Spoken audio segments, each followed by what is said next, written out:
Yeah, good afternoon, everybody. Professor Dipanshu, Lokesh, good afternoon. Yeah, thanks for your presentation on Monday, and Professor, thanks for bringing us on board. So I'm Ayomide, and I'll be making a very short presentation. Short on the greenhouse station for the habitat mass. So straight to the internal designs. So in my presentation, I'm going to be having the internal designs, the machines necessary for the operation, the possible resource bringing from it, or the one that we can get in situ from the mass, the organizational structure, the proportioning program, videos, and resources needed, guidelines for the facility. So this is the structure of the habitat mat.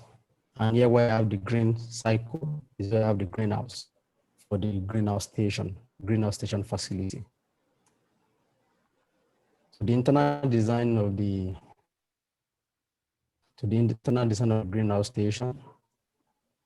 So I would like to take this picture from Professor. I know Professor used this used this the last time during his presentation, and I would like to adopt same methodology for the greenhouse station. But the difference now is that for the first floor, I'm sorry I did not label it. For the ground floor with the airlock, we also build the service section for the greenhouse. While the first floor, we have the green grasses, will be the cultivation section for the greenhouse.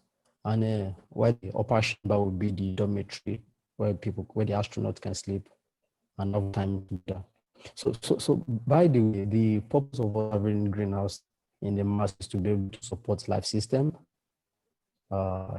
in the Mars, so that when astronauts are on mission for a very long time, they can be able to source out their own food in situ on Mars without coming back to the Earth, or without the location on the Earth sending new food to them in the Mars.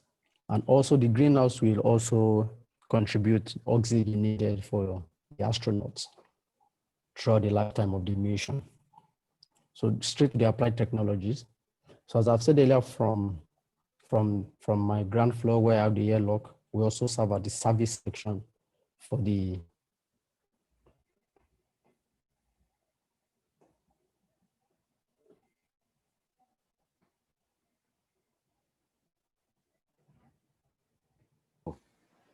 all right.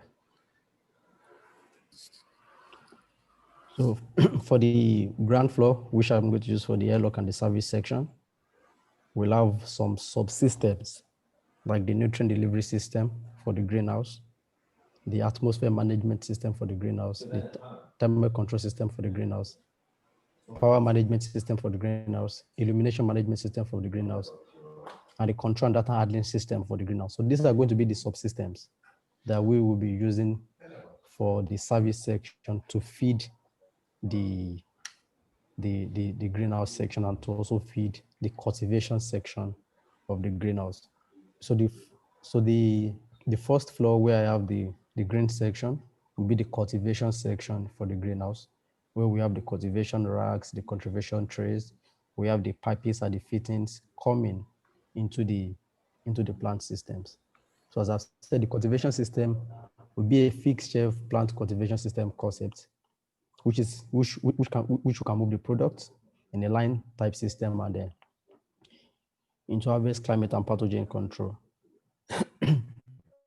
For the nutrient development system, it's going to be based on aerophonic system, where we have the racks, the nutrient solution tanks, high pressure pumps, mixing pumps. We also have sensors for pH, electric conductivity, temperature, water level, and flow sensors that are going to be monitoring the nutrients that are coming from the solution tanks to into the green plants that we'll be having at the cultivation section.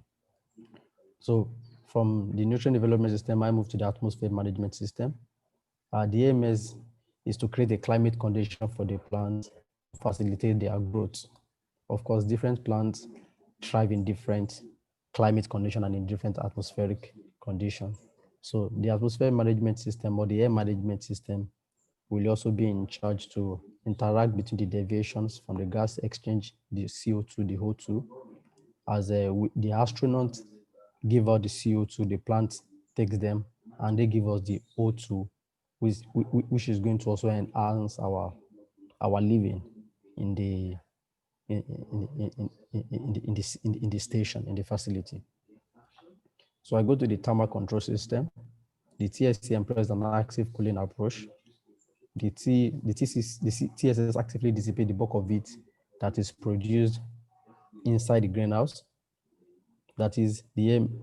It is from the atmosphere management system and from the LED panels that will be giving photosynthesis, lightning to the plant system.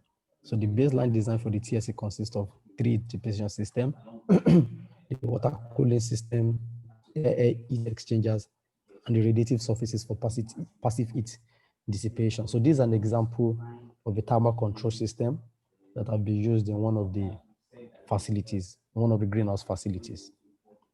So the illumination system consists of LED panels, which is going to be installed in the greenhouse. It's going to be specific for every plant planted in the greenhouse. So each plant, as you can see on the left picture, each plant is going to have its own LED pan, its own LED lights interacting with the plant to aid its growth and to aid its possibility for fusion. So in the cultivation system, we just have the racks, and we also have the rock wool. Also have the rock wool cubes, which is going to be used in planting the seeds for each of the crop or each of the plants we'll be looking at. So for example, we'll be looking at tomatoes, we'll be looking at potatoes, we'll be looking at some leafy plants. So some that we can use seeds for. So the rock wool cubes will be used in planting the seeds, and from then on, we start monitoring as it germinates and goes into fruition. So I go to number 3, possible resource to generate in situ or transported from the earth. So all seed that will be needed for the greenhouse will be transported from the earth, will be brought from the earth. Possibly there will be no seed to seed generation during the cycle of the greenhouse. There will be no seed to seed generation. So every seed that is needed to be planted will be brought from the earth. And an example of what you can have in situ is the cultivation racks, which you can use 3D printing for. So management. So for the management, I have the facility chief, which is going to be in charge of, which is going to generally be in charge of the facility. I have the horticulturist, which is experienced in every part of greenhouse farming, every part of flowering, planting generally. We have the horticulturist going to be in charge. So I would like to borrow the chef from the professor too, which is going to help us in cooking and in making sure the astronauts are well fed, especially from the foods that are gotten from the greenhouse. And we also have the technician, which is going to be in charge, which is supposed to be an engineer, an electrical engineer precisely, which is going to be in charge of every electrical and electronic facilities, equipment in the facilities. So I go to the training program for the astronauts. We have the greenhouse design and handling procedures, ecological life support in Mars, personal social perspective and relationship with others, and new technologies that can be developed in the station. So one of the videos we're going to be looking at is this. So resource needed for 1 week. I'm proposing a 3-member team of astronauts, and the food that will be consumed will actually be relative. But I'm assuming that a 1,000 gram per person daily consumption, which is 7,000 gram per person weekly consumption, and making it to 1,000 grams for the 3 astronauts in a week.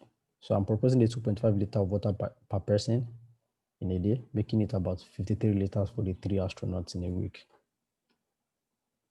So the protocols for the safety, we have the laboratory protocols or the greenhouse protocols of taking care of the plant, of taking the pH, the electrical conductivity, monitoring the plant. And most especially, the protocol of monitoring the plant will majorly be from sensors that will be installed on every part of the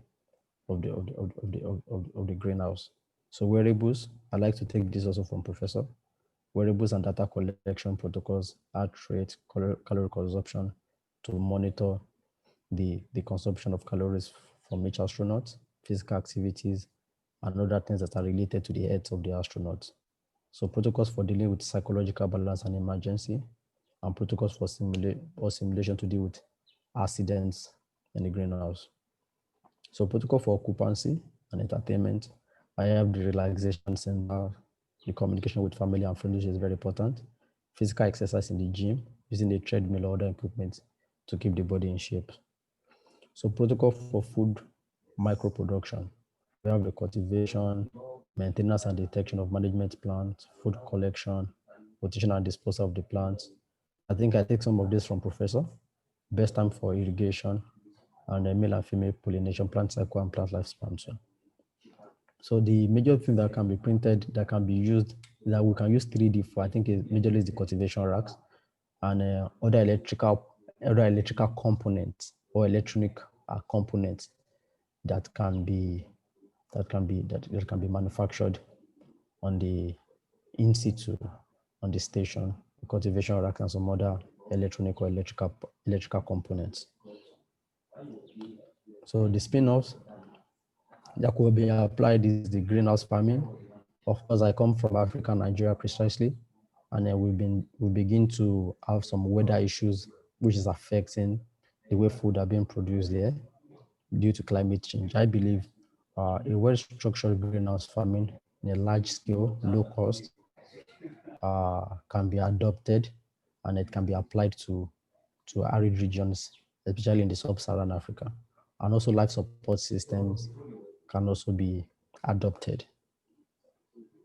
So impact on sustainable development goals. Greenhouse majorly is to provide food for astronauts, which is the zero hunger, which is the number 2 goal, good health, number 3 goals, and climate action, which is number 13 goals. So my reference wasn't complete. Greenhouse model for space system, a lunar greenhouse design. Greenhouse design for the Mars environment, and development of a prototype deployable dome. So in short, that is all I have, Professor.